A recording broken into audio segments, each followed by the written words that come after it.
A deadly explosion rocking the U.S. Steel Clairton Coke plant this morning. Officials say at least one person has died, with another unaccounted for right now, and many other workers injured. We continue to closely follow this breaking news story on Pittsburgh's Action News 4 at 6. I'm Mike Clark. And I'm Kristen Powers. Here's what we know so far. The blast happened around 10:50 this morning. You can see the area of the mill where this happened. Allegheny County officials say at least one person is dead.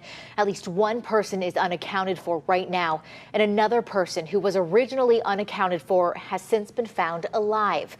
County EMS says 9 other people were injured and taken to the hospital, and all 5 who were taken to Jefferson Hospital have now been discharged. 2 medics who responded to the scene were also transported for evaluation. There were also multiple secondary explosions reported. No additional injuries were reported in those.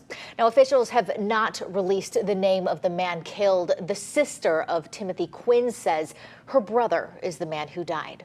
The Allegheny County Health Department is advising people living within a 1-mile radius of the explosion site to stay inside, close their doors, and put their air conditioning units on recirculate.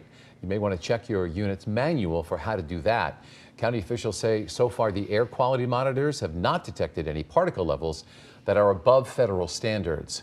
Tonight we have extensive team coverage for you, including the latest from the scene and how the community is responding to this. But first, we have details on what we know about the victim who was killed. Reporter Yasmin Rodriguez spoke with the sister of Timothy Quinn, who confirmed his death to Pittsburgh's Action News 4. Timothy Quinn has been confirmed to us by his sister Trisha as that one confirmed fatality. Trisha telling us this news shortly before 4:30 when she was notified again her brother was that one confirmed fatality. This photo was shared to us of Timothy by Trisha. Now, we spoke to Trisha live on Pittsburgh's Action News 4 earlier this afternoon, where she was expressing her frustration with the plant for not releasing any information. She initially told us that it was her brother's girlfriend who relayed to her that Timothy had been badly injured and taken to an ambulance where his condition was initially reported as not looking good. We still don't know where Timothy was taken after being loaded into that ambulance, but we do know again, he is that one fatality confirmed. Trisha says she was notified shortly after we spoke to her by 2 grief workers from the plant. Now, as for those other injuries reported, we have learned that 5 patients were discharged from here at AHN Jefferson. There are still 2 patients, one at Forbes, one at AGH. Those people have been listed as stable condition. Now, over at UPMC Mercy, we have learned that a 3rd victim was transported there. Again, that is the region's only level 1 trauma center and burn center, but we do not know yet the condition of those victims.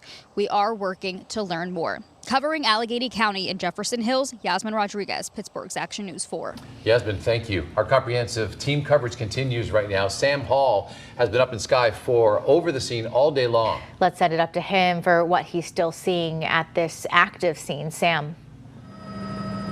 Yes, I can tell you that crews continue their active search and rescue mission for that final unaccounted for person. They have built a large platform here using this lift, and now we have multiple guys up on this platform as Captain Carey will drive us right between these 2 towers. We'll get a really good look down onto the platform as crews continue to search for that final unaccounted for person. We do still have a medical helicopter on scene as well, waiting at the Clairton Medical Work. I think you see a drone in the situation as well, but there is the platform that they have built as they continue to work back into the structure of this building. Not safe to walk on the building, had to build a platform. Also still have a large pipe that has burst and is pouring water down onto the scene as well. More as we get it from Sky 4. Just an extraordinary view of an up-close look at those heroes at work. Sam Hall, thank you very much. Right now, there is that active search to find that one person missing following the explosion. Multiple agencies are working together on this rescue effort. Pittsburgh's Action News 4 reporter Kaylee Gunderson was our first reporter on the scene in Clairton this morning. Kaylee, you were at that press conference. How is U.S. Steel responding tonight? Well, they had a very somber tone today, obviously upsetting, concerning, and they want to really reinstill with their workers that they care and that they are trying to figure out what happened here. we were able to talk to the vice president of U.S. Steel, Scott Baquiso, and he talked about how this was really a rescue first, investigate later mission. And he had a special message directly to the employees that were impacted and as a whole, his employees. You know, our hearts go out to our employees. Safety is our number one priority every day, every shift, 365. So obviously this is a tragedy that we want to understand. We're under the investigation, and we will continue to work not only with the folks behind me, but the families of those that have been affected. Our hearts go out to them, our employees. We have an employee assistance program that we have set up at the local union hall for anybody that wants to stop in and talk to anybody there as well. Something that struck me in that statement was that he said he wants to understand what happened here. He talked about how detailed this investigation would be, how it would play out and take some time. Right now, of course, though, the rescue is what's important. They are focused on rescuing and doing their best in that sense before they move on to really getting into the details of what happened here. But what they could tell us today was that batteries 13 and 14 are what exploded. They were able to they were able to shut those down and then get those stabilized. They did say the plant as a whole is stabilized now. There's no reason to be concerned.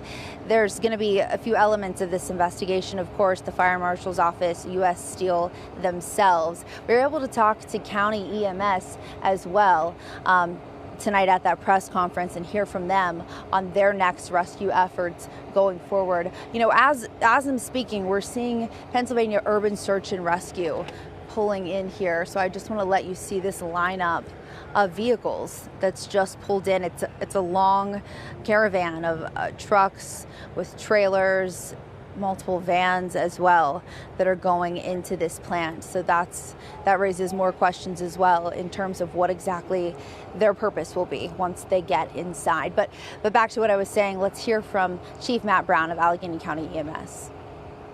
Their efforts are very focused on rescue at this point. We are still engaged in the incident. It is continuing to be ongoing. Yep.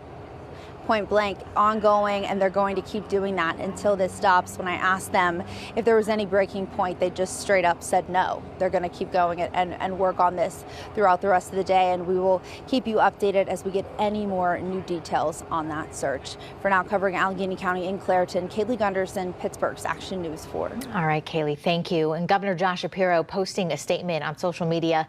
He says, in part, my administration has been in constant contact with labor leaders and local officials, and I've spoken with Allegheny County Executive Sarah Innamorato to reiterate that the Commonwealth is here to provide any resources needed.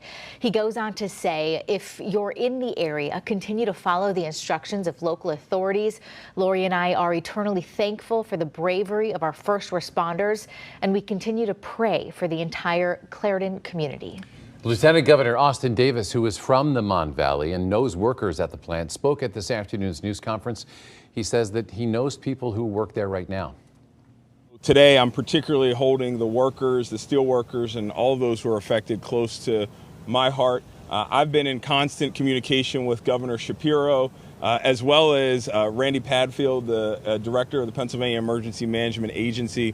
When this event first happened, our agencies have been coordinating with county agencies and Chief Matt Brown to provide whatever resources our administration could provide to make sure that the workers who are on site are rescued and transported safely. We stand willing to provide any resources that we can as we move past today into an investigation phase. All right. That was Austin Davis there talking from the Mon Valley.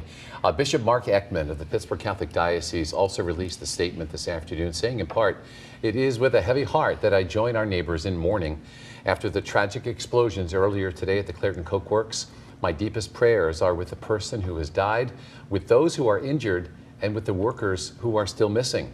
He adds, we give thanks for the courage of the first responders, medical teams, and all who are working tirelessly to bring help and hope in this difficult moment.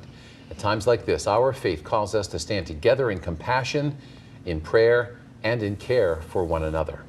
All right, right now we do want to check in with reporter Jordan Sayopa joining us live. That's right, Jordan shows us the big push right now from the community to gather donations for the people impacted by this search and rescue operation. Jordan, this is really heartwarming. It is, Mike and Kristen. We're at the Southeast Regional EMS building in Jefferson Hills. We've been here all afternoon. We've seen cars lining up to come bring donations. I want to walk in. It looks like there's a car pulling up right now to probably do just that. I want to walk and show you what kind of collections they're asking people to bring and what they've collected so far. You can see they've got stacks of water, snacks, electrolytes. We have liquid IV here, more snacks. But that's not all of it. That's just a small fraction of what they've collected so far. I want to show you guys this huge stockpile they've collected. They put an alert out on Facebook asking for these donations, and the community really showed up. As you can see, dozens of water bottles, cases of water are stacked. There's Gatorade, more snacks, and they're calling on people to bring more if you can. They need some water, sports drinks, electrolytes, popsicles, snacks, cooling supplies like fans and neck towels. This is going directly to the first responders who are out there working hard in this heat to save lives and keep people safe, especially during a tragedy like today. So we talked to a couple of people who did come out earlier and donate, and here's what they had to say. I was a steel worker many years ago.